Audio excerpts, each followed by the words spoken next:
Actualité Info, l'informateur du quotidien.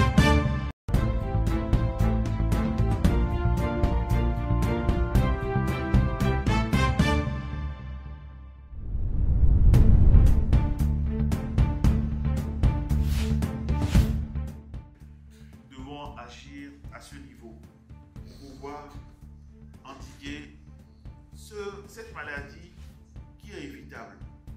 Le diabète, c'est une maladie de la personne âgée, jeune, mais qui a de multiples complications.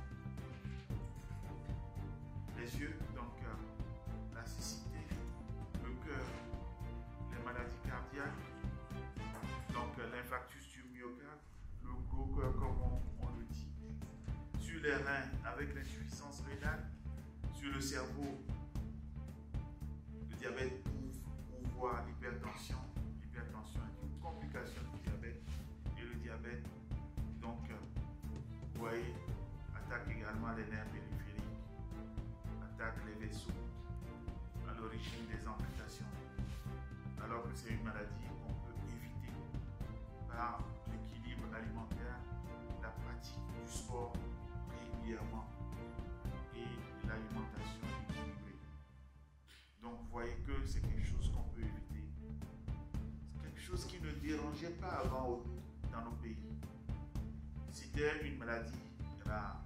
Maintenant, quand vous prenez 10 Togolais ou bien 100 Togolais, vous avez au moins 6 qui sont diabétiques. 6 diabétiques, mais je pense que c'est sous-évalué. Ça pourra en être plus. Et donc, nous devons faire attention.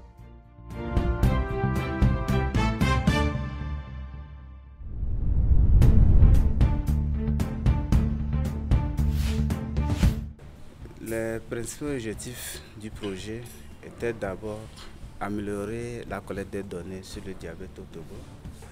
Le deuxième objectif, c'était d'améliorer la prise en charge des patients souffrant du diabète, surtout ceux qui ont une complication au niveau des yeux et des complications au niveau des pieds, qu'on appelle souvent pieds diabétiques. Le troisième objectif, c'était vraiment fédérer les associations, faire travailler les communautés pour améliorer la sensibilisation de nos frères et sœurs sur la prise en charge du diabète.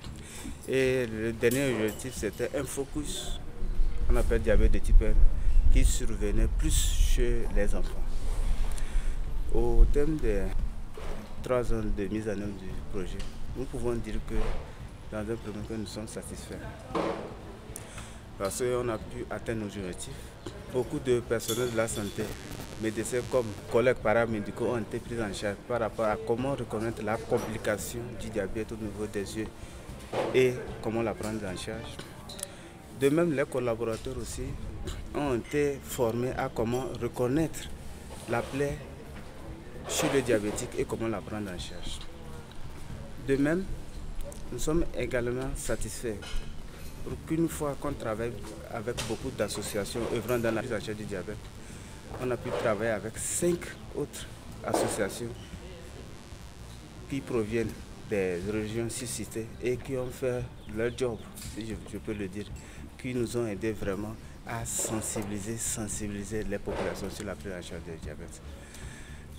L'un des grands enseignements, c'est que nous, professionnels de la santé, on ne doit pas travailler seuls dans la prise en charge du diabète, mais on doit le faire en collaboration avec la communauté.